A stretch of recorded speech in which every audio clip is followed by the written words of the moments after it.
নমস্কাৰ জনাইছোঁ সকলোকে মোৰ অন্য আন এটি ভিডিঅ'লৈ।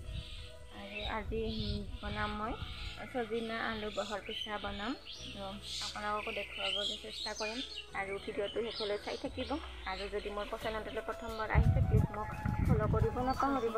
আলু আৰু তাতে দুটামান ঘৰৰ কণ বিলাহী পাইছিলোঁ, সেইখিনিও মিক্স দিম ৰেডি কৰি লৈছোঁ। পিঁয়াজ কাটি লৈছোঁ আৰু এইফালে বেহৰ আৰু জলকীয়া আদা নহৰু চব পিচি লৈছোঁ। আৰু এফালে মই তিতা কেৰেলা আলু ভাজি আছোঁ। এইফালে বিট গাজৰ তিয়হ ৰেডি কৰি লৈছোঁ তাৰপিছত চালাড বনাবৰ বাবে।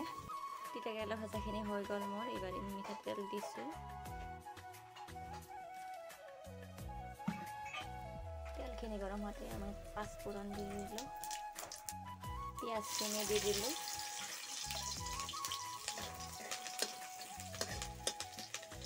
বেহৰ পিঠাখিনি দি দিলোঁ।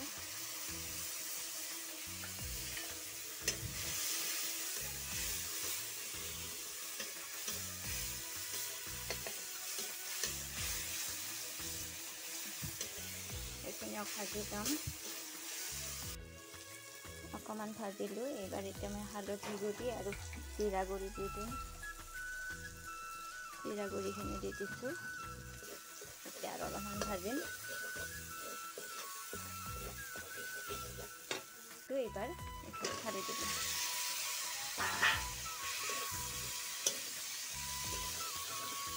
এইখিনি অকণমান মই এইবাৰ কম জুই দি ভাজিম।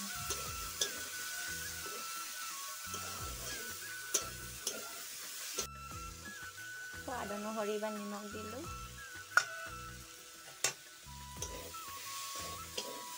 এতিয়া অকণমান ভাজি থাকিম। বহুত সময় ভজাৰ পিছত এইবাৰ মই দিম পানী ঢালি দিলোঁ, অকণমান সিজিব দিম। পানীটো বেছিকৈ দিছোঁ মই, এবাৰতে সিজিব।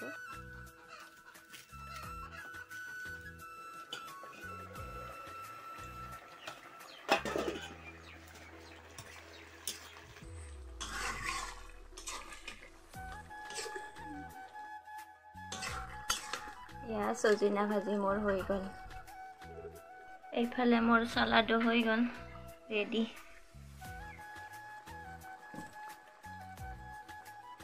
ভিডিঅ'টো চাই ভাল পালে এটা লাইক কৰিব আৰু কেনেকুৱা পায় কমেণ্ট কৰি জনাব নাপাহৰিব।